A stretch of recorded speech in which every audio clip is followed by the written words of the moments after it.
जय श्री कृष्ण। ओम नमो भगवते वासुदेवाय। आप देख रहे हैं आस्था, श्रद्धा और भक्ति। आज के इस पावन वीडियो में आप जानेंगे जया एकादशी व्रत का पारण मुहूर्त, पारण की सही विधि और साथ ही इस बार विशेष भोग जिसे द्वादशी तिथि के दिन भगवान श्री विष्णु को अर्पित किया जाएगा। अक्सर ऐसा होता है कि द्वादशी तिथि के दिन एकादशी पारण के साथ साथ कोई दूसरा व्रत भी पड़ जाता है, जैसे इस बार शुक्र प्रदोष व्रत और शुक्रवार का व्रत। ऐसे में यदि आप दोनों व्रत रखना चाहती हैं तो पारण कैसे करना है यह भी आज आप विस्तार से जानेंगे। भक्तों, इस वर्ष जया एकादशी का व्रत 29 जनवरी गुरुवार को रखा गया है। एकादशी तिथि प्रारंभ होगी 28 जनवरी बुधवार शाम 4:37 से और समाप्त होगी 29 जनवरी गुरुवार दोपहर 1:55 पर। द्वादशी तिथि शुरू होगी 29 जनवरी दोपहर 1:56 से और समाप्त होगी 30 जनवरी शुक्रवार सुबह 11:09 पर। अब बात करते हैं शुभ मुहूर्त की। द्वादशी के दिन ब्रह्म मुहूर्त रहेगा सुबह 5:35 से 6:23 तक। सूर्योदय होगा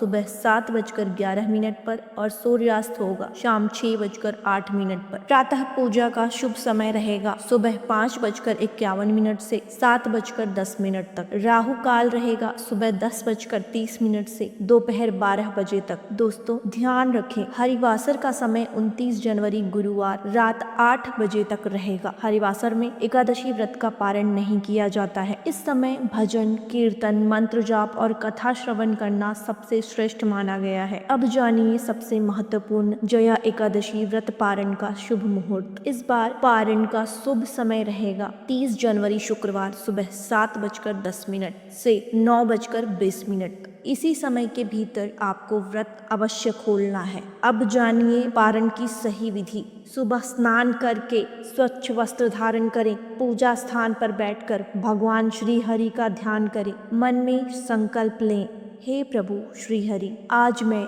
जया एकादशी व्रत का पारण विधि पूर्वक कर रही हूँ। मेरे इस व्रत को स्वीकार करें और इसका समस्त पुण्य अपने चरणों में अर्पित करती हूँ। इसके बाद धूप दीप जलाएं। भगवान विष्णु को पुष्प, चंदन, तुलसी दल अर्पित करें। अब भगवान श्री विष्णु के 12 नामों का जप करें।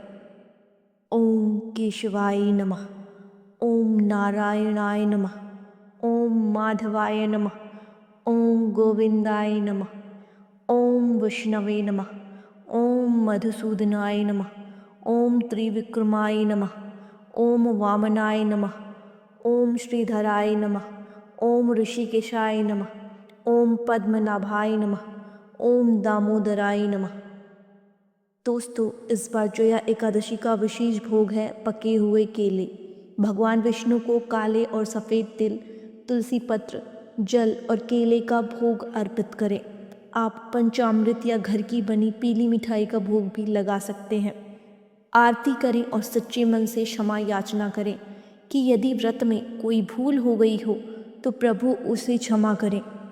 इसके बाद तुलसी माता की पूजा करें, जल अर्पित करें, भोग लगाएं, 3 परिक्रमा करें और तुलसी चालीसा का पाठ करें।